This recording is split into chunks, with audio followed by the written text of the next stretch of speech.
we go again with another Not Quite a Podcast. Today I'm joined with Tracy, so it's absolutely smashing to have you here. Thank you. We are continuing the attempt to open up conversations about change in a different way, creating platforms for different conversations so we can think and do differently for the better.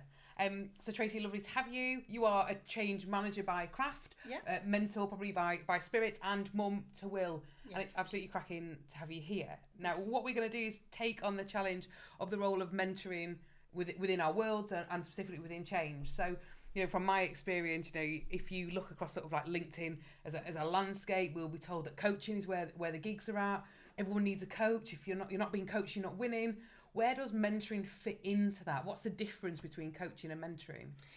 Yeah, I think that there's a space for coaching and there's definitely a space for mentoring. And from my perspective, the way that I've experienced mentoring has been a little bit like a shortcut from coaching. So I'm learning from other people's experience and I'm gaining skills and knowledge from things they've done in order to mentor me, rather than me having to go through the pain and the slog of having to do it all by myself, if I was being absolutely truthful.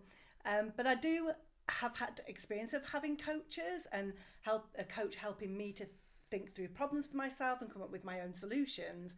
But actually, sometimes when you're really stuck or you just want to learn how somebody else does something differently to you. So, for example, one of the things I always say is have a look at people who are doing things that you think, wow, Susie, she can explain that complex piece of information. She's brilliant. I need to be able to do that. I don't need Susie to then challenge me and question me on how I think she does it. What I want Susie to do is say, this is what I do. You might be able to benefit from some of my experience. So for me, it's around getting that experience without having to go through living it yourself, in order to aspire to a new skill, change your career. It can be a small thing, it can be a targeted thing, it can be a huge and broad and wide ranging. So there's space for mentoring, I think, in lots of different areas of our lives. So I suppose what I'm taking from that is that, you know, mentoring is almost like I'm going to show you the way a little bit, rather than like lob you some breadcrumbs and hope you get there, which is sort of like a bit of a coaching situation where you're forced to try and find your own path. Is that like a fair differentiation? I think so. And sometimes when I've had coaching in the past, I've kind of felt a little bit like I need to try and guess what's in the person's head to get the answer. Whereas with mentoring, they'll actually tell me what's in their head and then I can make a decision about whether that's applicable to me, whether that's something that's going to be useful, or that's something that I might file away for later. Yeah. Do you think, you know, so, and I said it slightly on purpose about, you know, sort of coaching these sort of pictures, like the trendy thing that we all should be having. Do we think that either sort of like sheds a bit of shade on mentoring? Do you think mentoring's got a bit of a bad rep because it's not something I see a lot of being offered either to people like me or people that I would sort of engage with? Yeah, I think in the media, when people think about a mentor, they think about the guy from Succession, or you know, the guy from The Apprentice, and you know, he's going to be your mentor and you're going to be the next CEO of a Fortune 500 company. That's not what mentoring's about, really, for most of us. So I'll give you a little example. When I was 21, which is a long time ago, I got promoted to being a team manager. I worked in a bank. I'd been there for 2 years. I went for the interview, never thought I was going to get the job, got the job. Wow, no one was more surprised than me. My manager was great and suggested that I have a mentor. And one of the things that my mentor really helped me with was when I inherited my team, they were all loads older than me. To my 21-year-old eyes, they felt ancient. With my 54-year-old eyes looking back, they were probably in the mid-30s, but however, they were older than me.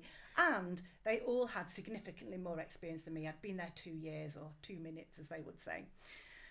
What my mentor helped me to do was to understand how that could be my superpower, because I had a stable team who had loads of experience, loads of skills, loads of knowledge. They knew how things worked well and they knew what things didn't work well. And what I could do is develop and craft my management style whilst having this brilliant team behind me. So to leverage them and their skills and their age and their experience, rather than see that as a threat or being intimidated by it.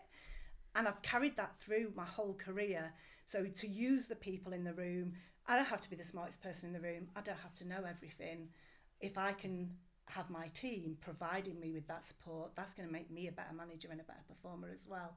When you think about mentoring, it can really help to overcome obstacles, to do different things, to develop skills.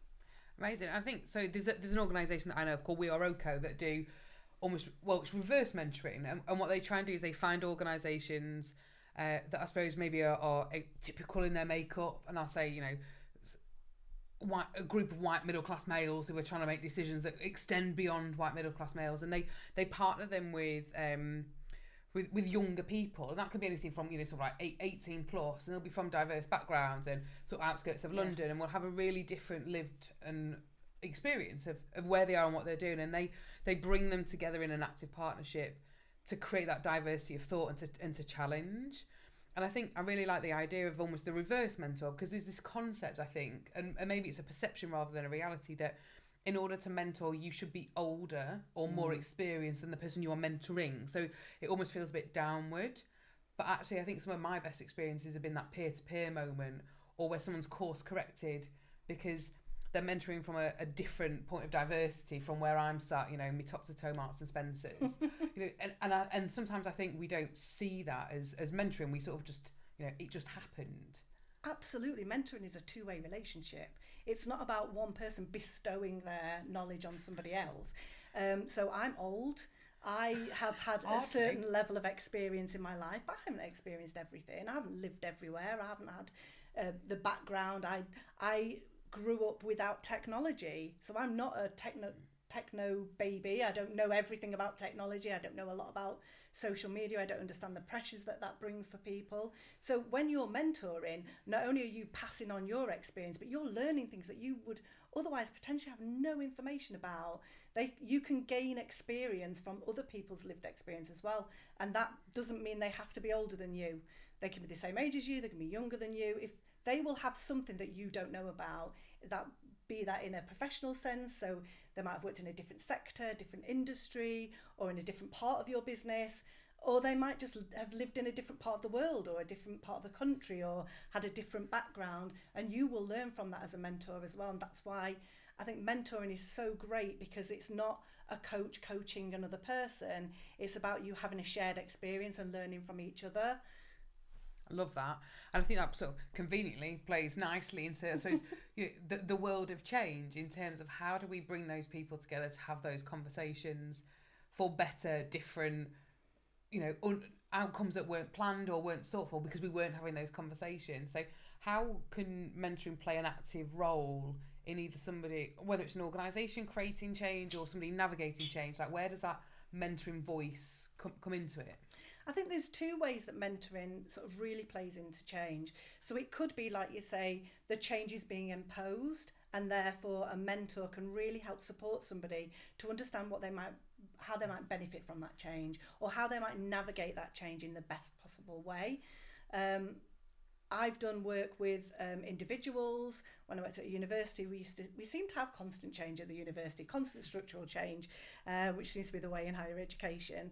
And it's about the change is coming. Winter is coming, the change is coming. You don't have a lot of control over some of it, but what you do have control over is, how do I turn this around to be a benefit to me? How do I make the most out of this? What opportunities might this open up for me? Or how can I mitigate the risk of this having a negative impact on me? Because not every change will be absolutely positive. Not everything in the garden is rosy. So it is about understanding that balance as well. But what I find really powerful is, I think mentoring can instigate change, because if you understand where your strengths are, you talk to somebody who's maybe working in an industry that you'd like to get involved in, or they're doing a role that you find interesting, or they just have the opportunity to display these skills and you want those skills.